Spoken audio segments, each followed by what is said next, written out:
नमस्कार. आज उपयोगी अधिकारी तथा दंडाधिकारी तुळजापूरचे राऊत साहेब आहेत, त्यांच्याकडे आम्ही एक अर्ज दिला होता मागं, एक 2 महिने झाले असतील. Renew green energy solution private limited ही जी कंपनी आहे, तर आपल्या तुळजापूर तालुक्यामध्ये त्यांचं ट्रान्समिशन लाईनचं काम चालू आहे. त्याला विरोध म्हणून आमची शेतकऱ्यांना पैसे द्या म्हणून आम्ही त्यांच्या विरोधात एक अर्ज दिला होता. त्या अर्जावरती सुनावणी आज होती, परंतु त्या सुनावणीमध्ये काही कागदपत्र उपलब्ध नसल्यामुळं किंवा कंपनीकडून काय अजून लिखित स्वरूपात काही विषय आला नसल्यामुळं सुनावणी 14 तारखेपर्यंत तहकूब केली आणि 14 तारखेला ती सुनावणी होणार. तर त्यामध्ये एक विषय असा झाला की कंपनीने काय केलं, पेड प्रोटेक्शन घेतलं त्यांनी पोलिसचं आणि कामं चालू केली. शेतकऱ्यांना विरोध करू नये म्हणून शेतकऱ्याला धमकी द्यायला चालू केली पोलिसांनी. तर त्या संदर्भात आता राऊत साहेबाला मी ज्यावेळेस बोललो त्यावेळेस राऊत साहेबांनी सांगितलं की बाबा त्यांच्या वकिलाला सांगितलंय 14 तारखेपर्यंत तुम्ही कसलंही काम करू नका, काम थांबवा असं त्यांनी तोंडी सांगितलं. आता लेखी आदेश करतील बहुतेक असं वाटतंय. आणि मी आता तिथल्या संबंधित पोलीस स्टेशनच्या PI ला पण बोललो की बाबा साहेब तुम्ही आता तुमचे कर्मचारी पाठवू नका. तर त्यांनी मला सांगितलं की बाबा आम्हाला पेड प्रोटेक्शन घेतलं त्यामुळे आम्ही आलो. परंतु राऊत साहेबाचा असा आदेश आहे, त्यांनी वकिलालाच माझ्यासमोर सांगितलं आता सुनावणी दरम्यान सगळे शेतकरी सोबत होते की 14 तारखेपर्यंत तुम्ही कुठले काम करू नका.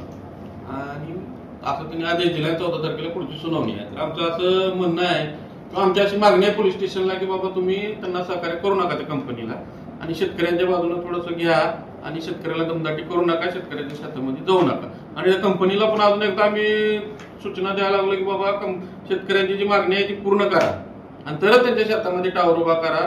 नाही तर शेतकरी एकदा जर खवळे व्हायलाच झालं तर त्याला जबाबदार सगळे रिन्यू अधिकारी असतील. की शेतकऱ्यांचं काय बोलायचं असलं तर बोला. कोण बोलतोय? बोलतो. रिन्यू ग्रीन कंपनीच्या विरोधात अध्यक्ष साहेबांनी दिनांक 2/1/2025 ला तक्रार दिली होती. आम्ही सगळे शेतकरी अध्यक्ष साहेबांकडे तक्रार दिली आणि त्याच्यावर विषय आज सुनावणी लागली होती. तिथल्या रिन्यू ग्रीनच्या कंपनीच्या माणसांनी पोलीस प्रोटेक्शन घेऊन आमच्या शेतात काम चालू होतं. त्याचं आज तारखेला स्वतः SDO साहेबांनी त्यांच्या वकिलाला म्हणले 14 तारखेपर्यंत पुढील तारीख आहे आणि तोपर्यंत तुम्ही काम थांबवा. फक्त आमचा विषय असा की सुप्रीम कोर्टाच्या निर्णयाप्रमाणे आम्हाला शेतकऱ्याला मावेजा भेटावं. आता जी दिलेली पैसे होते ती फक्त आमच्या पीक नुकसानीचे दिले, मूल्यांकन प्रत्यक्षामध्ये यावं, रानात प्रत्येकाचं क्षेत्र किती बाधित झालंय त्यांच्या GR प्रमाणे आमच्या 100 रुपयाच्या स्टॅम्पवर संमती घ्यावं आणि रिन्यू ग्रीन कंपनीनं काम करावं. बिगर संमती घेता गुंडगिरी करून पोलीस प्रोटेक्शन घेऊन या पद्धतीनं काम करणं त्यांचं योग्य नाही. हे आम्ही निवेदनात ऑलरेडी दिलेलं आहे. तिच्या आता 14 तारखेला अंतिम सुनावणी म्हणले 14 तारखेपर्यंत काम स्थगिती देण्याचे आदेश सध्या त्रुटी झाले पण लेखी उद्या भेटत आणि त्यांच्या वकिला पण सांगितले 14 मार्चपर्यंत काम करू नये. शेताळ आहे आणि शेतकऱ्याला एक तर पीक पाणी पिकं नाही, पावसाचा व्हावं लागलंय, शेती उजाड व्हायला सगळी शेतकरी आधीच अडचणीत आहे. आणि त्याला जर असं तुम्ही बंडावून सोडायला लागलो तर ती शेतकऱ्याने टोकाचं पाऊल उचललं तर त्याची जबाबदारी कोण घेणार आहे? सगळ्यात महत्वाचा अधिकारी म्हणजे रिन्यू कंपनीच्या अधिकाऱ्याला तुळजापूर तालुक्यामध्ये पुढची कामं करायची नाहीत का? त्याला शेतकऱ्याचे बळी घ्यायचेत का?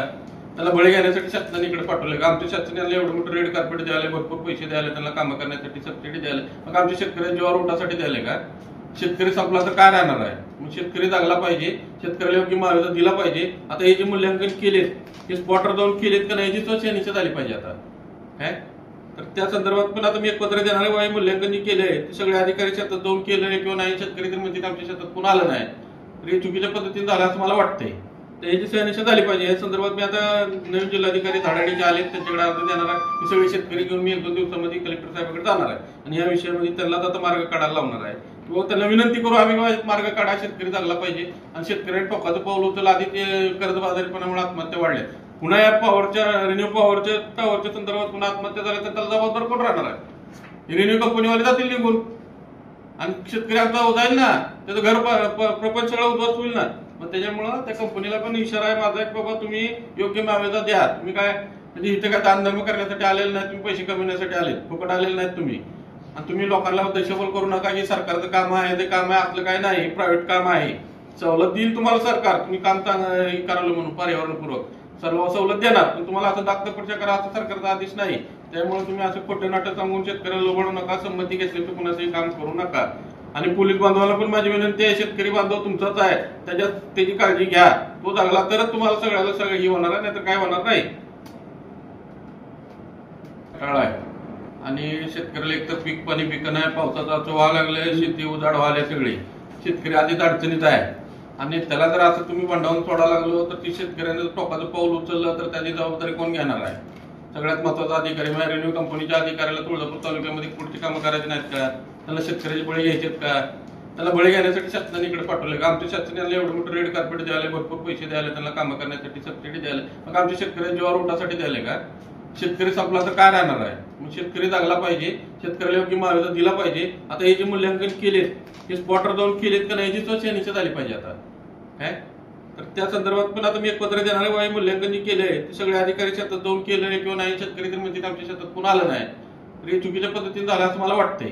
तर याची शहानिशा झाली पाहिजे. या संदर्भात मी आता नवीन जिल्हाधिकारी धाडाडीचे आले, त्यांच्याकडे अर्ज देणार आहे. हे सगळे शेतकरी घेऊन मी 1-2 दिवसामध्ये कलेक्टर साहेबांकडे जाणार आहे आणि या विषयामध्ये त्यांना आता मार्ग काढायला लावणार आहे किंवा त्यांना विनंती करू आम्ही मार्ग काढा, शेतकरी जगला पाहिजे. आणि शेतकऱ्यांनी टोकाचं पाऊल उचललं. आधी ते कर्जबाजारीपणामुळे आत्महत्या वाढल्या, पुन्हा या रिन्यू पॉवरच्या टावरच्या संदर्भात पुन्हा आत्महत्या झाल्या तर त्याला जबाबदार कोण राहणार आहे? रिन्यू कंपनीवाले जातील निघून आणि शेतकरी आमचा जाईल ना, त्याचं घर प्रपंच सगळं उद्ध्वस्त होईल ना. मग त्याच्यामुळं त्या कंपनीला पण इशारा आहे माझा, की बाबा तुम्ही योग्य मुआवजा द्या. तुम्ही काय म्हणजे इथे काय दानधर्म करण्यासाठी आलेले नाही, तुम्ही पैसे कमवण्यासाठी आले, फुकट आलेले नाहीत तुम्ही. आणि तुम्ही लोकांना देशबल करू नका की सरकारचं काम आहे, ते काम आहे, आपलं काय नाही, प्रायव्हेट काम आहे. सवलत देईल तुम्हाला सरकार, तुम्ही काम करावलं म्हणून पर्यावरणपूर्वक सर्व सवलत देणार, पण तुम्हाला असं दाखतपरच्या करा असं सरकारचा आदेश नाही. त्यामुळे तुम्ही असं खोटे नाटक सांगून शेतकऱ्याला लोबडू नका, संमती घेतली तर कुणाचंही काम करू नका. आणि पोलीस बांधवाला पण माझी विनंती आहे, शेतकरी बांधव तुमचाच आहे, त्याची काळजी घ्या. तो जगला तरच तुम्हाला सगळ्याला सगळं हे होणार आहे, नाही तर काय होणार नाही.